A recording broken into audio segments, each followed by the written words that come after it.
That's right. I still can't believe Michigan's in the playoff for the third year in a row. Well, I can. They are the best team in the nation. Uh, Probably for the first time first time since 1997, that is, or maybe 2016. I think they were the best team in the nation that year too, because of a spot. We did not get into the Big Ten championship, but 3 undisputed Big Ten titles in a row. And I just wanted to do a catch-all of some of the news that we've heard for all of you in this video today. Rest assured, there will be the previews still and more hard-hitting content from the channel. I am the Dependent Fanatic. Hello, everybody, and welcome back, or in if you are new here tonight. It's going to be kind of short and sweet. Couple topics that I wanted to talk about.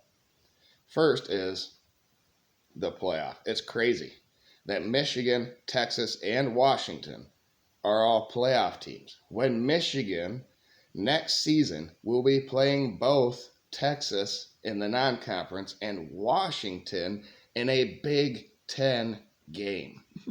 So the schedule's not going to be easy next season, but as we know, teams lose players, they gain players. It's an ebb and flow, but when you're on top, it's kind of hard to get knocked down. Michigan knows that. Took Appalachian State, and then a couple of bad years, and then Lloyd Carr was forced out, and then we sunk. We had the I kind of like to call it the dark age of Michigan football, because we had the worst season up until that point under Rich Rod. A 3-9 season is the worst in Michigan history, and then he got better, 5-7, and then 7-5, and then he was fired, and then Brady Hoke. We went the other way. Rich Rod offense. Brady Hoke defense, more Michigan style, and he lost more games than he did every year. He took over Rich Rod's team, and they went 11-2 and won a Sugar Bowl, and then it went the other way. 7-5, 5-7. He was fired. So then bring in Jim Harbaugh, and he has been here for the past 9 or 10 seasons. 2015, 9 after this season concludes, I believe. And he started off great. Like I said, 2016, his trajectory could have been straight up for Michigan, but because of that spot, he had to rebuild and refigure out what he needed to do, especially after the COVID season, when we went 2-4 in that shortened season. Probably the best thing that could have ever happened for Jim Harbaugh. All right, that's out of the way. Now here we go. We're going to go on a roll, a tear. We'll put some guys in the stands. No, I'm kidding. I don't think he knew anything about the sign stealing. And if he did, what's the big deal is what I'm trying to say. But Michigan is the big deal. 12-1 in that first season, winning the Big Ten championship and losing to Georgia is no shame. There's no shame there. In the first season of this just miraculous run, that was the first 12-win season in Michigan's program history. Okay, and then they got back there undefeated, 13-0, and had to play a scrappy TCU team, and we all know what happened there. And now here we are, the third time, the third try. Is it the charm? I hope so. Fun fact about this playoff, I had Alabama going 12-1 in the preseason. You can go watch my preseason predictions. I did one for every conference. I had every team's record predicted.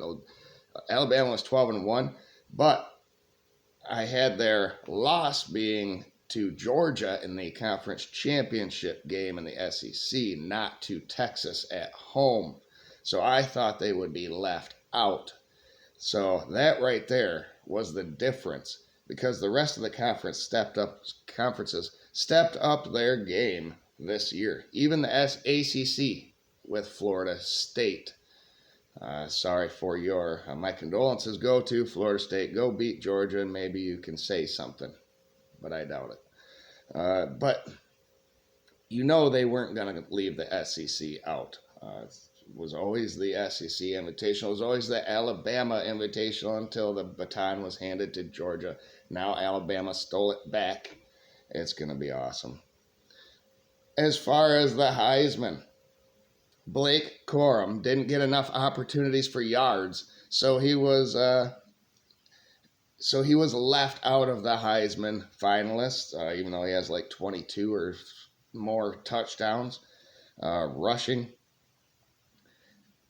He can be Michigan's all-time touchdown getter at running back, which would be unbelievable. I think at any position, except for maybe quarterback. I'll have to go back and look at that, but I have a feeling Corum will get opportunities in this game versus Alabama, so the offensive line really needs to have their best game all season to open some holes for Blake Corum. But as far as the Heisman Trophy goes, is it the most outstanding player, most valuable player? It's probably Jaden Daniels. If it's the best player on a winning team, then you got to go with Michael Penix at this point, I think. Bo Nix is deserving. Marvin Harrison is deserving. I thought Blake Corum would have been deserving, but I think you have to just give it to Jaden Daniels because he is the most outstanding. Now, another topic I have here for you guys. No one wants to be at Ohio State anymore? What's going on there? Including Ryan Day, maybe. There are rumors that he might be looking towards the NFL. McCord transferred out. Well, JJ might be back. Also, it looks like a 5-year, $55 million contract could keep Harbaugh at Michigan. It's not what I wanted for him, but a half loaf is better than no loaf at all. So Michigan's going to keep their coach and their quarterback, and Ohio State has to start over. And that's kind of the domino that has to fall for JJ to come back, as Michigan needs to lock down the contract for Harbaugh, and then JJ can stay if he so decides to do so. And then all the rest of the dominoes will fall. What quarterbacks are we going to go try and get? Who's going to leave from our quarterback room that we already have? Who else is going to stay on the team for another year because JJ came back? All those things will be awesome next season. So just a few notes going into playoff, into the month of January, when the playoff will be January 1st, both games. But like I said, I'll have previews for both of those games, and I will do a bowl pick'em as well. You'll have to subscribe and hit the bell for notifications so you know when these videos will be posted, because I never know when they'll be posted either. You see a little bit of drywall mud right here on my coat. I do drywall. Hours vary for us, so it's not a set time. You don't get there at 9 and get out at 5. Sometimes you're working 8-hour days. Sometimes you're working half a day because mud isn't dry and whatnot, and you try to go on to the next job if you have one, but have some filler. So it's always confusing schedule for me. I never know what I'm going to be doing, let alone making a video for you guys. So subscribe and push the bell for notifications so you know when they will be posted. Other than that, like this video, go watch some other ones and like those, and go blue.